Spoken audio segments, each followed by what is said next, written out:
Bismillahirrahmanirrahim. Alhamdulillahi zahiril batin al-mawjudati ayatuhu wa dalailuhu fi jami'il amakin. Ashhadu an la ilaha illallah wahdahu la syarika lahul muhaimin. Wa ashhadu anna sayyidana Muhammadan abduhu wa rasuluhu ilal insi wal jin. Allahumma salli wa sallim wa barik ala jaddil husanain Sayyidina wa maulana Muhammadin jami'il makarimi wal mahasin wa ala alihi wa sahbihil mayamin, amma ba'd. Para habaib yang kita hormati dan kita cintai, juga para alim ulama, guru-guru agama, para muhibbin, hadirin dan hadirat rahimakumullah. Al-khamisu was-sadisu wa sab'un min asma'illah al-husna az-zahir al-batin. Yang ke-75 dan ke-76 daripada nama-nama Allah al-husna ialah az-zahir al-batin. Az-zahir artinya biasa kita sebut adalah maha zahir atau maha nampak. Al-batin maha batin atau maha tersembunyi. Nah, sedangkan maksud daripada nama Allah az-zahir dan al-batin itu adalah az-zahiru huwallazi zaharat ayatuhu wa dalailuhu fil ardi was samawat. Zahir artinya ialah Tuhan yang tampak, ayat-ayatnya, dalil-dalilnya di bumi dan di langit. Ayat-ayat Allah, dalil-dalil Allah jelas tampak baik di langit maupun di bumi. Idma min syai'in bil ardi was samawat illa wa huwa syahidun bi wujudihi wa qudratihi, karena tidak ada dari sesuatu baik di bumi maupun di langit melainkan itu menyaksikan dengan adanya Allah Subhanahu wa taala dan kuasanya Allah Subhanahu wa taala. Nah, ini maksudnya daripada nama Allah az-zahir itu. Jadi yang maha tampak, bukan artinya Allah ta'ala itu nampak beikung, bukan demikian maksudnya. Maha nampak, maha jelas, artinya adalah dalil-dalil ayat-ayat Allah itu sangat jelas menunjukkan bahwa Allah ta'ala itu ada dan berkuasa. Itu az-zahir. Kemudian al-batin huwallazi la tudraku haqiqatuhu bil hawas awil aqli awil khayal. Al-batin ini artinya adalah Tuhan yang tidak bisa diperdapati hakikatnya dengan panca indera atau dengan akal atau dengan khayal. Jadi kayak apa Allah itu hakikatnya, kayak apa Allah itu zatnya. Nah, kada bisa diperdapati oleh panca indera kita, kada bisa diperdapati oleh akal kita, apalagi oleh khayal, oleh khayalan-khayalan. Karena dia itu al-batin, maha tersembunyi. Para muhibbin rahimakumullah, di dalam sejarah disebutkan bahwa Nabi Musa alaihi salam sesudah mendengar kalam Allah, Nabi Musa mendapatkan satu kenikmatan, satu kelezatan yang tidak pernah didapat sebelumnya. Nah, hanyar bepandir lawan Allah. Nabi Musa sudah merasakan satu kenikmatan yang luar biasa. Akhirnya Nabi Musa berkata, Di dalam Al-Quran disebutkan qala rabbi arini, hai Tuhanku perlihatkan kepadaku diri engkau. Ini kata-katanya kalam Allah sangat nikmat didengar oleh Nabi Musa, sangat lezat. Akhirnya Musa berkata, Rabbi arini anzur ilaik, hai Tuhan perlihatkan kepadaku diri engkau agar aku bisa memandang kepadamu. Ini Musa hendak mengetahui zat Allah itu macam apa. Allah Subhanahu wa taala menjawab, qala lan tarani walakin inzur ilal jabal fa in istaqarra makanahu fasawfa tarani. Ujar Tuhan, wahai Musa, engkau tidak akan bisa pernah melihat aku, engkau tidak akan bisa memandang aku, tetapi tengoklah kepada gunung Tur Sina ngarannya. Jika Tur Sina itu tetap pada tempatnya, maka engkau ada harapan bisa melihat aku. Falamma tajalla rabbuhu lil jabal ja'alahu dakka wa kharra Musa sa'iqa. Manakala Allah Subhanahu wa taala bertajalli, menurut ahli tafsir baru nur Allah, baru cahaya Allah bertajalli sebesar ujung kelingkingan. Menurut ahli tafsir demikian, nur Allah bertajalli sebesar ujung kelingkingan kepada gunung Tursina itu. Ja'alahu dakka, jadilah gunung itu hancur lebur. Nah, hanya cahayanya Allah bertajalli bagi gunung. Kayak apa kuatnya gunung itu? Hancur lebur gunungnya. Sesudah melihat Nabi Musa gunung itu hancur lebur, wa kharra Musa sa'iqa, Musa pun tersungkur pingsan. Ini zat Allah, apalagi maha tersembunyi, kada akan bisa diperdapati oleh panca indera kita. Para muhibbin rahimakumullah, demikian pula akal kita pun kada bisa memperdapati. Kayak apapun hebatnya akal seseorang, kada akan bisa memperdapati zat Allah atau sifat Allah. Jangankan zat dan sifatnya, kadang-kadang akal manusia pun kadang mampu mencerna tentang perbuatan Allah dan hukum-hukum Allah. Allah menghukumkan ini, apa sebabnya? Kadang-kadang kita kada bisa mencari, kada bisa mencerna apa sebabnya demikian. Nah, fi'il Allah aja, hukum Allah aja kita bisa kada kawa mencerna akal kita. Allah sudah menjelaskan dalam Al-Quran, Rabbana ma khalaqta hadza batila. Setiap perbuatan Allah, setiap hukum Allah itu tidak ada sia-sia, pasti dalamnya ada sesuatu. Nah, memperdapati sesuatu itu pun kadang-kadang akal manusia kada mampu, apalagi memperdapati yang ampunnya hukum itu Allah Subhanahu wa ta'ala, tersembunyi, al-batin.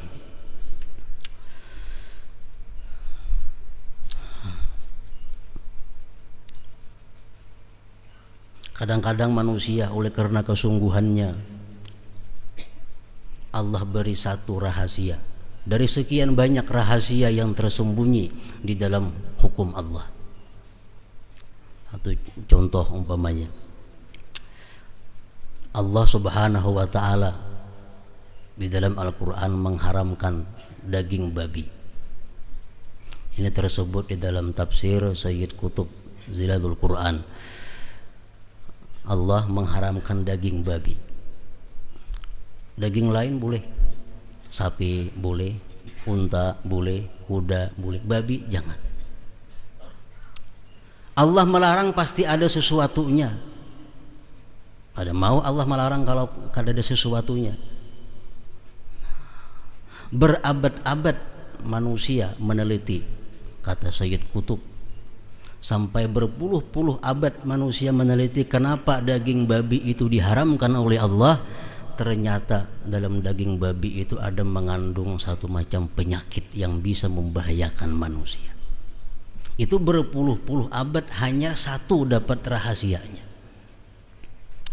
Nah, perbuatan Allah pun sangat tersembunyi, apalagi Allah Subhanahu wa ta'ala zatnya. Apa rahasianya? Sampai sekarang belum bisa ditemukan sebabnya. Berbagai macam penelitian belum ditemukan rahasianya. Kenapa Allah mengharamkan emas bagi laki-laki? Bini-bini boleh memakai emas, laki-laki haram memakai emas. Kenapa sebabnya? Karena emas larang, kada mesti. Laki-laki boleh memakai permata walaupun yang miliaran harganya. Laki-laki boleh memakai yakut, memakai berlian, memakai apa boleh. Tapi kalau emas kada boleh. Oh, karena emas kuning, bukan kuningnya. Memakai wasi kuning boleh aja laki-laki. Atau memakai sapuhan emas boleh aja, asal jangan emasnya. Nah, kenapa sebabnya? Pasti ada sebabnya kenapa laki-laki dilarang memakai emas. Nah, sampai sekarang belum diketahui apa rahasianya yang sebenarnya laki-laki itu dilarang memakai emas. Ada pendapat mengatakan kalau laki-laki itu memakai emas menyerupai bini-bini, menyerupai perempuan. Pendapat ini ditolak. Karena boleh aja kita begalang emas laki-laki, bautas emas, bautas kuning, begalang kuning yang terbuat bukan dari emas, walaupun cilangnya harat pada emas. Nah, jadi bukan karena itunya.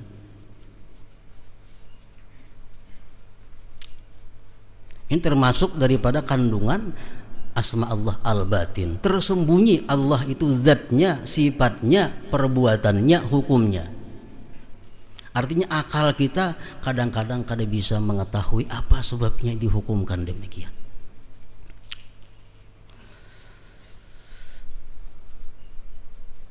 Yang belum ditemukan sampai saat ini oleh para ahli-ahli Islam, anjing. Kenapa sesuatu yang disentuh anjing itu dibasuh 7 kali, bahkan salah satunya dengan tanah. Tapi kalau kamihnya orang kafir kadang macam itu. Orang kafir tuh kamih kadang macam itu. Karena kamihnya kita membasuh biasa aja.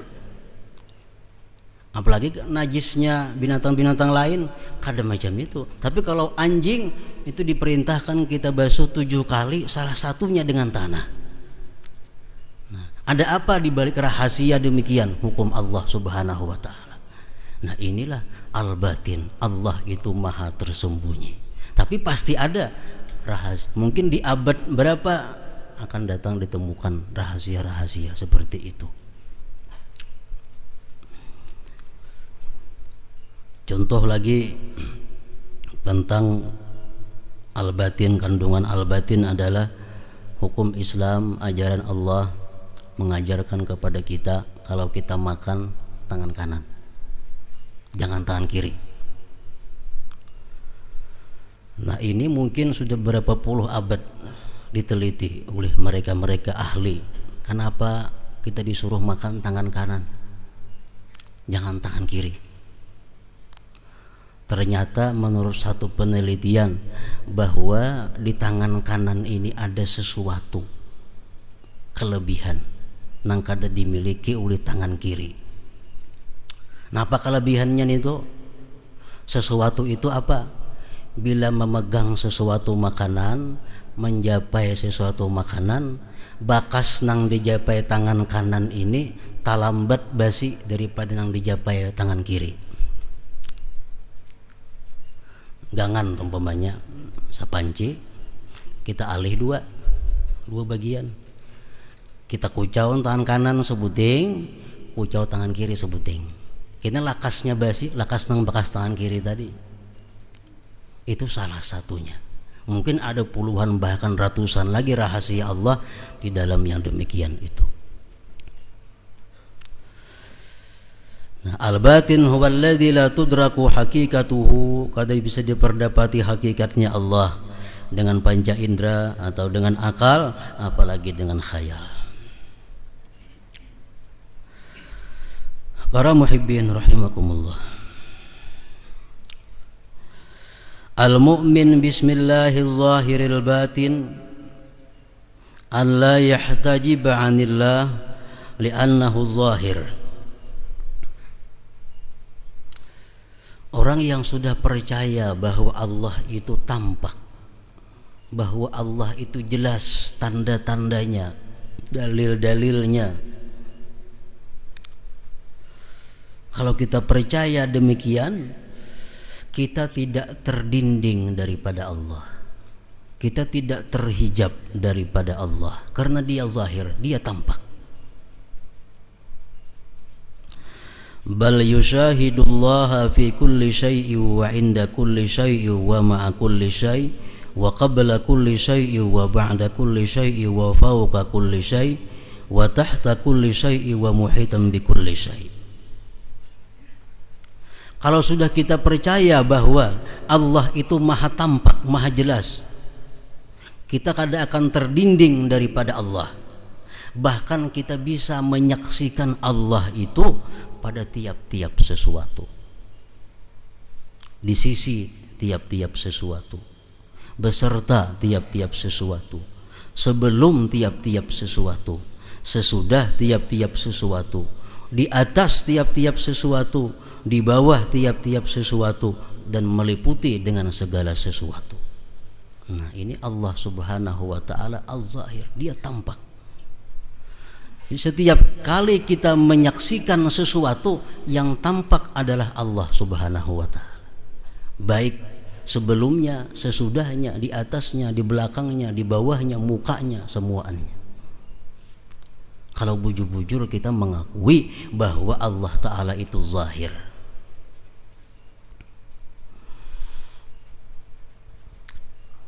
Faman lam yusyahidillah fi kulli syai', barang siapa yang tidak bisa musyahadah kepada Allah pada tiap-tiap sesuatu, ini kada bisa menyaksikan Allah dalam tiap-tiap sesuatu, bahwa a'ma, berarti dia buta. Berarti dia buta.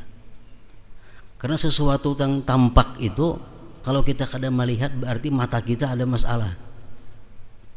Karena jelas nampak.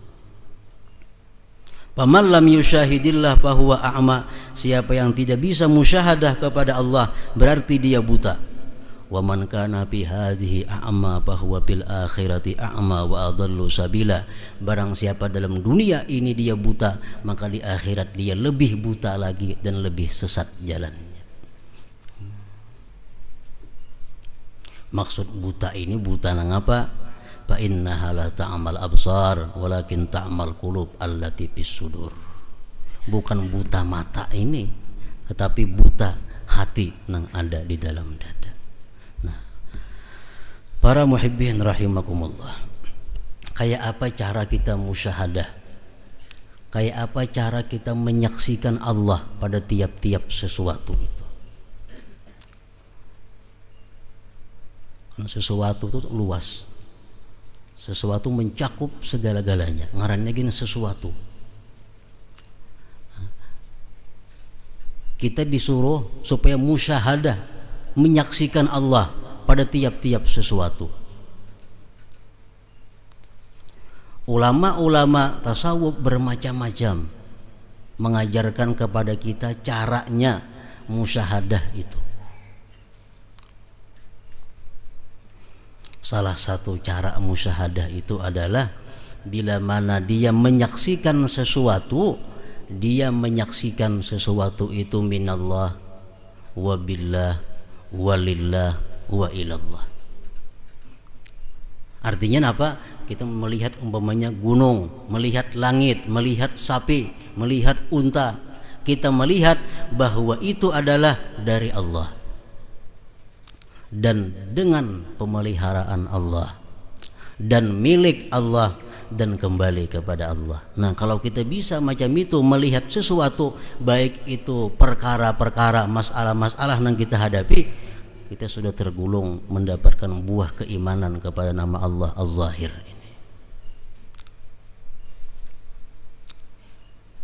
Melihat kita pohon umpamanya. Melihat pohon itu kita disuruh musyahadah kepada Allah. Artinya bukan melihat Allah, pohon itu lain. Maksudnya apa? Kita mau pohon ini adalah dari Allah, dari kudratnya, dari macam-macam sifatnya timbul pohon. Dan pohon ini adalah billah, dia dengan Allah. Artinya apa? Pohon ini kada bisa lepas daripada Allah, dipelihara, diawasi, dirawat oleh Allah Subhanahu wa taala. Dan pohon ini lillah, milik Allah. Dan ilallah, kembalinya nanti kepada Allah. Nah, kalau kita bisa demikian, kita berarti sudah mendapatkan satu musyahadah. Itu masalah dunia. Masalah ibadah. Nah, ibadah kita dituntut agar musyahadah. Kita sembahyang, kita puasa, kita berzakat. Apabila kita kaum musyahadah dalam melakukan ibadah-ibadah ini, kita terhindar daripada ujub, terhindar daripada riya, terhindar daripada minta puji, minta sanjung kepada manusia. Asalkan dalam melakukan ibadah itu kita musyahadah kepada Allah Subhanahu wa taala. Kayak apa cara musyahadahnya? Ibadah, sembahyang contohnya. Sebagian ulama mengajarkan kepada kita sembahyang ini minallah, dari Allah. Hidayah, taufik datangnya dari Allah, sehingga kita terbuka hati sembahyang. Nah, kawa melakukan sembahyang minallah, dari Allah. Kemudian kita sembahyang ini adalah billah, dengan kekuatan yang diberikan Allah, dengan izin Allah, dengan pertolongan Allah kita bisa sembahyang. Dan lagi lillah, kita ini adalah miliknya Allah. Dan apa yang kita gawe ini ilallah, akhirnya kepada Allah. Nah, kalau kita bisa melakukan ibadah seperti itu, ibadah apa saja, nah kita terhindar daripada ujub, kita terhindar daripada riya.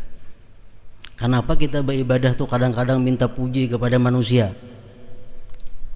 Karena kita kadang menyadari bahwa kita ini kalau beribadah pertolongan Allah. Kita kadang menyadari bahwa kita kalau beribadah ini karena taufik dan hidayah dari Allah. Kalau kita meyakini, kita musyahadahkan mata hati kita bahwa kita beribadah ini adalah dari Allah, dengan Allah, dan kita ini milik Allah dan kembali kepada Allah, so, ibadah kita kayak apa aja selamat daripada ujub dan riya. Walaupun kita dipuji orang dengan ibadah kita sedemikian, dipuji orang, kita gembira, kita kada riya, bahkan gembiranya pun dapat pahala. Seorang sahabat pernah bertanya kepada Rasulullah sallallahu alaihi wasallam. Ujar sahabat itu, wahai Rasulullah, bagaimana kalau seseorang itu beribadah, kemudian manusia memperbincangkan ibadahnya, menyebut-nyebut ibadahnya, akhirnya dia gembira. Nah, ujar Nabi, dia dapat pahala dua. Satu pahala ibadah itu, dua pahala gembira itu. Kenapa gembiranya berpahala? Sebab dia gembira bukan dengan ibadahnya, dia gembira bukan dirinya, tapi dia gembira dengan apa yang diberikan Allah Subhanahu wa taala kepadanya. Nah, ini musyahadah dalam ibadah. Az-zahir, Allah Maha tampak. Jadi dalam ibadah kita nampak menyaksikan Allah. Di luar ibadah pun kita melihat Allah, menyaksikan Allah Subhanahu wa taala. Nah, ini tuntutan dari keimanan kita kepada Az-zahir ini.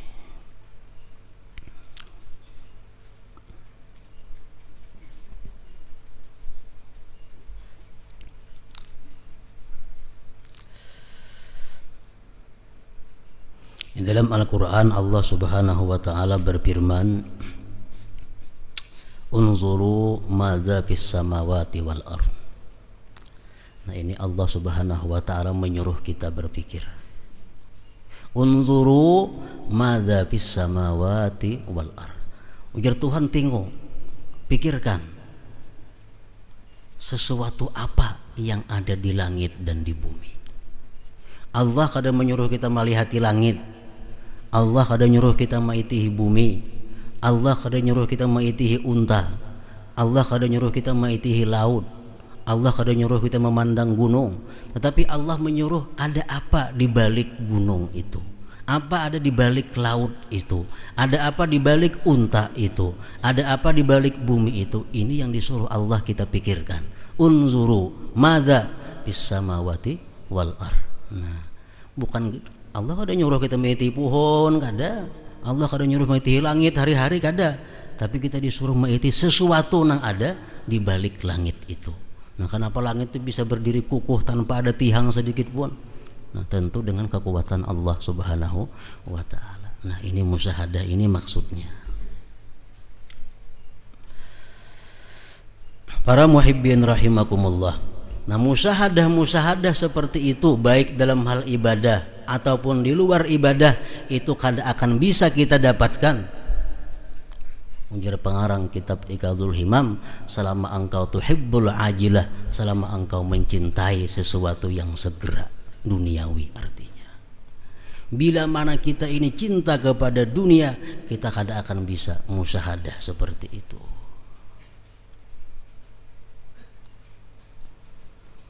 Jadi salah satu obatnya, caranya kayak apa supaya kita bisa beribadah dengan musyahadah tadi, melihat sesuatu bisa dengan melihat Allah.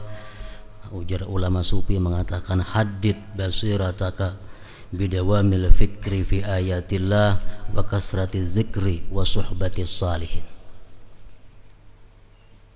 Kalau kita kada bisa musyahadah seperti tadi, kita melihat pohon nyiur itu bang sama jam, kada bisa kita melihat di mana datangnya pohon nyiur ini, kenapa bisa hidup kayak ini ganalnya, kada pernah kita mikirkan macam itu. Kenapa sebabnya? Karena mata hati kita ini ada sesuatu. Nah, tajamkan mata hati engkau itu dengan 3 perkara. 1, dawamil fikri fi ayatillah, selalu berpikir tentang ayat Allah, menajamkan mata hati, selalu berpikir pada ayat Allah. Yang kedua, kasrati zikri, banyak-banyak zikir la ilaha illallah. Yang ketiga, bakawan, bersahabat, berkumpul lawan orang-orang nang saleh. Nah, ini untuk menajamkan mata hati. Jadi kayak apa supaya kawa melihat nang apakah, ingat lawan Allah. Kejadian apa nang menimpa seorang, ingat lawan Allah. Datang nikmat, ingat lawan Allah. Datang musibah, ingat lawan Allah. Sembahyang pun ingat lawan Allah. Kayak apa supaya kawan itu 3 macam. Gunakan pikir tentang ayat Allah. Nah, yang kedua, banyak-banyak zikir. La ilaha illallah 10.000 ka sehari. Yang ketiga, berkumpul lawan orang-orang saleh. Berkumpul orang saleh ini kadang alih. Berkumpul orang saleh itu kadang alih. Kalau kita kau berjamaah tiap waktu ke masjid, berkumpul orang saleh sudah. Zuhur ke masjid berjamaah, atau kamu langgar, kamu salah, tiap waktu itu sudah berkumpul dengan orang-orang saleh.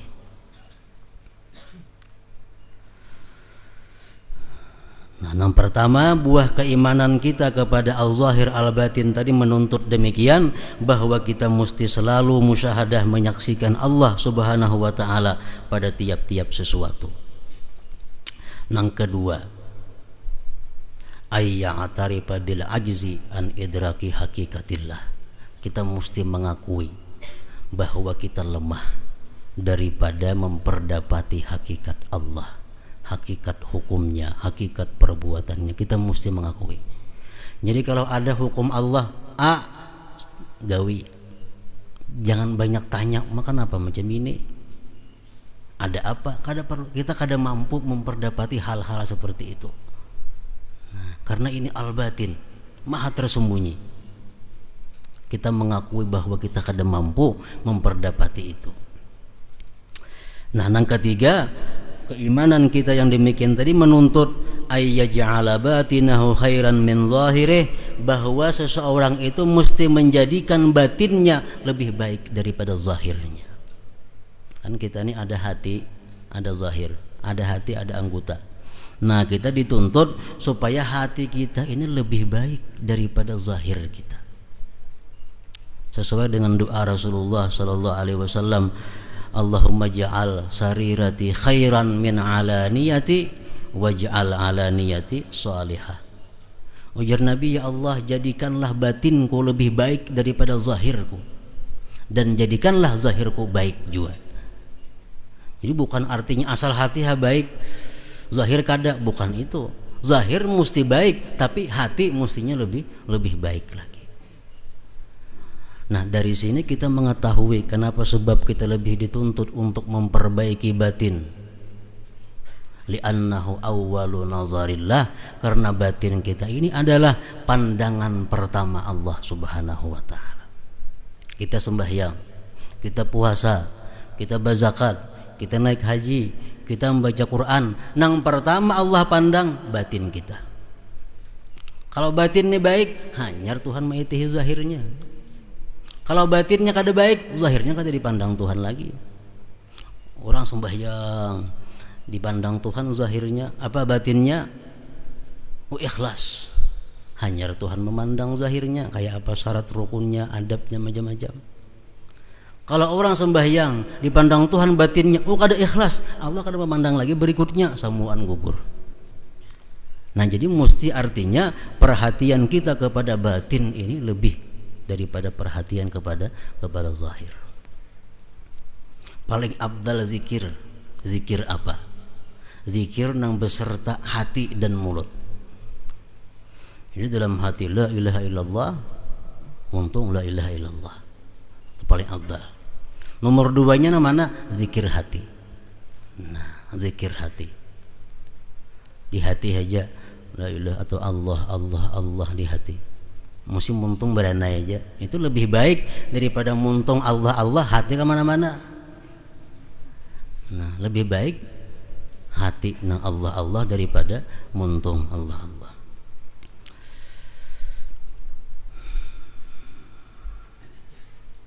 Jadi artinya bukan ini pahamannya bahwa mata kita ayo memandang nang haram, telinga ayo memandang nang haram, penting hati baik, bukan itu maksudnya. Ini zahir mesti baik, tapi hati lebih baik lagi. Nah, itu maksudnya. Nah, demikian. Selanjutnya yang ke-77 adalah Ar-Barru Al-Muhsin. Hadratin Nabi sallallahu alaihi wasallam. Al-Fatihah.